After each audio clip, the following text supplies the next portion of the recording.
getting so tense in here. Now that the Golden Globes and Oscars are done and dusted, it was fun seeing who took home the awards. But let's be real, the real excitement is looking ahead to what's coming in 2025. Next year is stacked with new films from some of the biggest names in the industry, including James Cameron, Christopher Nolan, Denis Villeneuve, James Gunn, Yorgos Lanthimos, and more. So, let's dive right in. A Minecraft movie, April 4th. In the grand sandbox that is real life, there are a couple of things you can always count on. 1, the sun will almost always rise tomorrow, and 2, the Minecraft movie is going to rake in so much cash in 2025 that theaters might need to upgrade their box offices, and maybe even fend off waves of pixelated zombies while they're at it. A big move for both Warner Brothers and Mojang Studios, this highly anticipated video game adaptation is set to deliver a fun, crowd-pleasing adventure comedy based on the second best-selling game of all time, right behind Tetris. With a cast that includes Jack Black, Jason Momoa, and more big names, it's pretty much destined to follow the massive success of movies like Sonic the Hedgehog and the Super Mario Bros. Movie. The Accountant 2, April 25th. You'll never see your CPA the same way again. In The Accountant, when Ben Affleck's Christian Wolf flips a switch, it's just as intense as when his Bruce Wayne does in Batman vs. Superman. Both from the same year, both from Warner Brothers. When The Accountant dropped in 2016, it became an unexpected hit, raking in $150 million on a $40 million budget and topping digital rental charts in 2017. Ever since, fans have been wondering if we'd ever get a sequel to Ben Affleck's oddly compelling action thriller. Well, good news, he's back to crunch numbers and take down bad guys in The Accountant 2. The first film introduced us to Christian Wolf, an autistic accountant with a talent for laundering money, and as it turns out, an even bigger talent for eliminating threats. This time around, director Gavin O'Connor brings Christian back to team up with Treasury agent Mary Beth Medina, who spent the last movie trying to track him down. Now she needs his help after her former boss is assassinated. Christian also joins forces with his mercenary brother Brax, and together they use a mix of genius-level problem-solving and not-so-legal methods to piece together the mystery. But as they get closer to the truth, they find themselves hunted by some of the deadliest assassins around. J.K. Simmons is also back for the sequel, and we'll see all the action and accounting unfold on April 25th, 2025. Thunderbolts, May 2nd. Thunderbolts is coming in hot, marking the MCU's first-ever villain team-up movie. Fans had been speculating about it for years, even before Marvel officially confirmed it.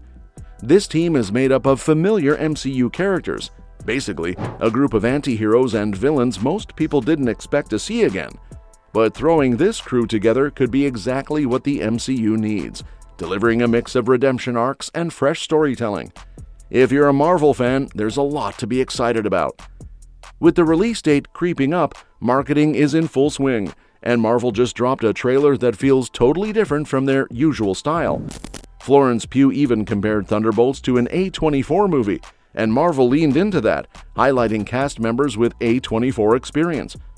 The trailer itself might be one of the most entertaining Marvel has ever released. Even the title, Absolute Cinema, playfully nods to the famous Martin Scorsese meme and his MCU critiques. It gives us a taste of the film's tone, the chemistry between the characters, and the looming threat of Sentry. Safe to say the hype is real.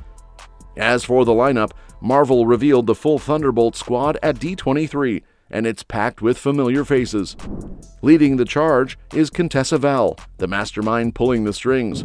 She's assembling a group of outcasts including Yelena Belova, Red Guardian, Taskmaster, John Walker, U.S. Agent, Ava, Ghost, and of course Bucky Barnes. With the team this stacked, it's unclear if there's room for surprise additions, but Marvel always has a few tricks up its sleeve. The biggest wild card? Lewis Pullman's character, Bob, aka Sentry.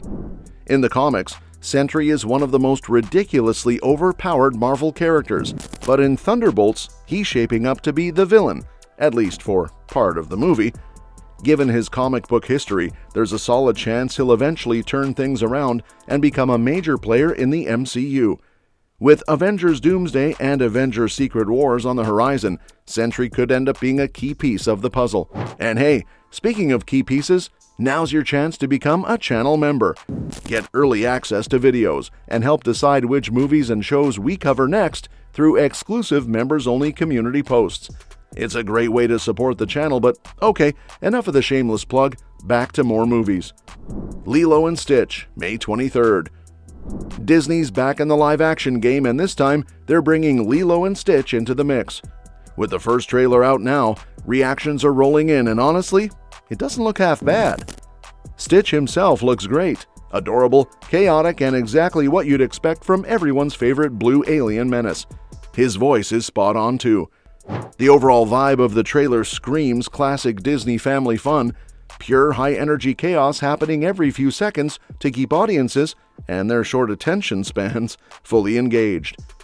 The setting looks fantastic, and from what I hear, they're sticking pretty closely to the original story. The CGI, aside from Stitch, looks surprisingly solid. Definitely not Thor Love and Thunder levels of questionable.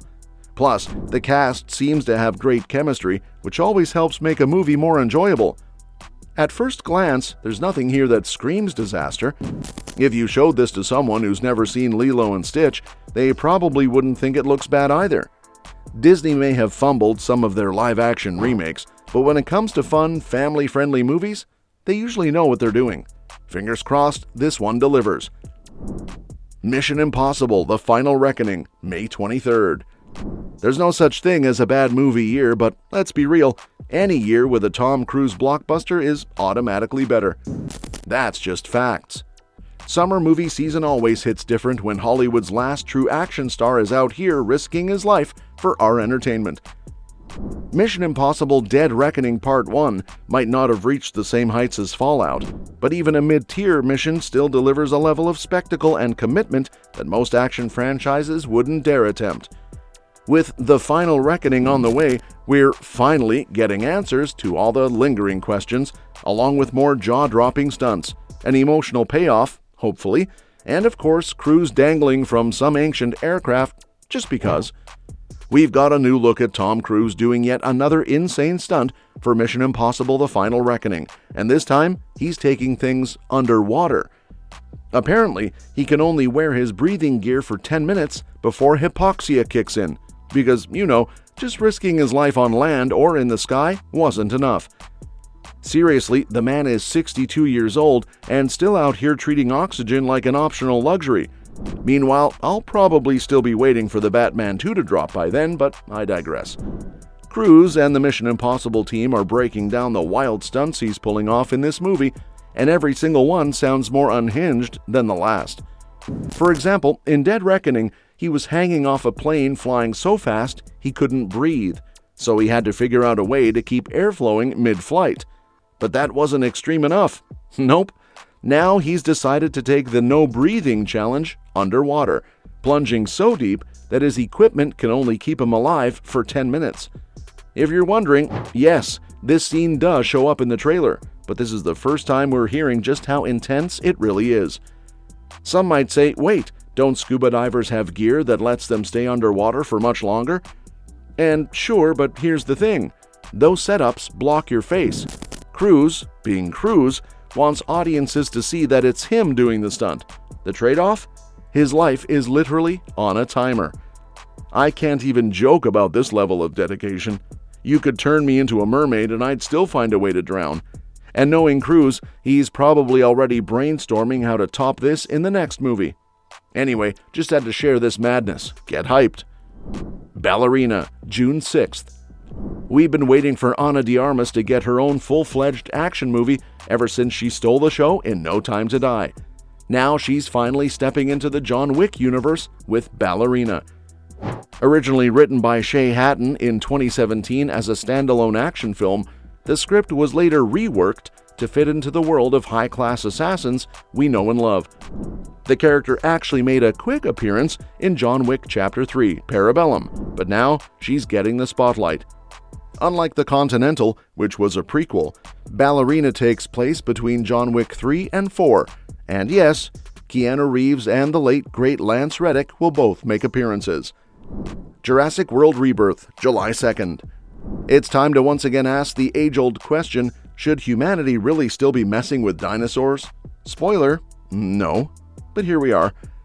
Jurassic World Rebirth marks Gareth Edwards' return to massive-scale sci-fi spectacle, bringing his Godzilla and the creator visual expertise to the Dino-packed franchise. This time, Jonathan Bailey, Scarlett Johansson, and Mahershala Ali lead the charge in a story set 5 years after Jurassic World Dominion, where dinosaurs are dwindling in number, except for a few that just so happen to hold the key to life-saving genetic material.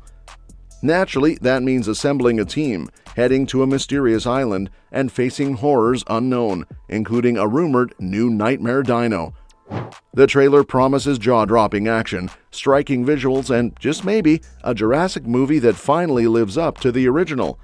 Will this be the rebirth the franchise needs, or another dino-sized misfire? Let's hope for the former, because this lineup, plus Edwards at the helm, has us cautiously optimistic. Superman, July 11th. James Gunn is aiming to give the DCU the fresh start it desperately needs with Superman, the first film in his newly rebooted cinematic universe. With Gunn both writing and directing, this isn't just another Superman origin story, it's the foundation for an all-new DC era. David Corenswet steps into the role of Clark Kent, bringing a younger, hopeful Superman to the big screen, while Rachel Brosnahan looks like a pitch-perfect Lois Lane. But this isn't just a solo Superman film, it's shaping up to be a full-fledged DC ensemble. Nicholas Hoult is stepping in as Lex Luthor, Nathan Fillion brings his signature charm to Green Lantern Guy Gardner, and Isabella Merced is suiting up as Hawkgirl. Other big additions include Anthony Carrigan as Metamorpho, Eddie Cathegi as Mr. Terrific, and Maria Gabriela Di Faria as the Engineer, adding a rich variety of DC characters into the mix. The cast, the tone, and Gunn's signature storytelling style make Superman one of the most anticipated superhero movies in years. Wicked for Good, November 21st. Wicked Part 1 soared to box office success in 2024, bringing the beloved stage musical to the big screen with a dazzling first act. Love it or hate it, there's no denying the film's sheer spectacle, packed with iconic show tunes and capped off by a show-stopping rendition of Defying Gravity. But with award season approaching and Part 1 eyeing Oscar nominations, attention is now turning to Wicked Part 2, set to hit theaters next November. The biggest question? How the sequel will handle the notoriously tricky second act of the musical. While the story takes a darker turn, we can at least count on Cynthia Erivo to deliver powerhouse vocals, Ariana Grande to bring her comedic chops, and another round of delightfully chaotic press interviews. No matter how it unfolds, Wicked Part 2 is sure to be one of 2025's most anticipated releases. Avatar: Fire and Ash, December 19th. Avatar: Fire and Ash is set to bring audiences back to Pandora, continuing James Cameron's ambitious sci-fi saga. With 2 more sequels planned, this film will expand the universe in new ways, introducing the Ash People, a fire-themed Na'vi clan led by Una Chaplin's Varang, who promises to bring a more morally complex perspective to the story. The returning cast includes Sam Worthington, Zoe Saldana, Sigourney Weaver, and Stephen Lang, alongside newcomers like David Thewlis as Palak, leader of the Wind Traders. The film will further explore Pandora's diverse cultures, introduce new creatures, and deepen the ongoing conflict between the Na'vi and human invaders. Cameron has hinted that the film will blur the lines between good and evil, while delivering the stunning visuals and immersive world building that fans expect. While no trailers have been released yet, expect a first look sometime in mid-2025, likely tied to a major Disney release.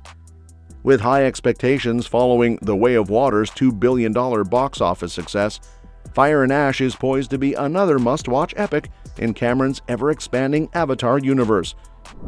Aang: The Last Airbender, January 20th, 2026. This movie picks up where Aang and the crew left off. Aang, Katara, Sokka, Zuko, Toph, and the rest of the gang are back. It doesn't have an official title yet, but for now, people are calling it Aang: The Last Airbender. Plot details are still under wraps, but some artwork shown at CinemaCon 2023 gives us a glimpse of the characters looking a bit older, probably in their late 20s. It looks like they'll be continuing their mission to rebuild peace after the Chaos Firelord Ozai left behind. This film is part of a trilogy from Avatar Studios, which was created to make new content based on Avatar: The Last Airbender and The Legend of Korra. We're not sure yet if the movies will be connected or standalone stories. As for the cast, Dave Bautista is set to play a villain, and Eric Nam will voice Aang. Dion Kwan, Jessica Matten, and Roman Zaragoza are also on board, but their roles are still a mystery. The film is being directed by Lauren Montgomery, with original series creators Brian Konietzko and Michael DiMartino producing. Super Mario Bros. 2, April 3, 2026. The Super Mario Bros. Movie 2 is officially happening. After the massive success of the first film, the sequel is set to hit theaters 3 years later. Keegan-Michael Key, the voice of Toad, recently shared a teaser, saying this one will have a broader scope with new characters, including some deep cuts from Mario history. Expect even more Easter eggs as the Mario universe expands.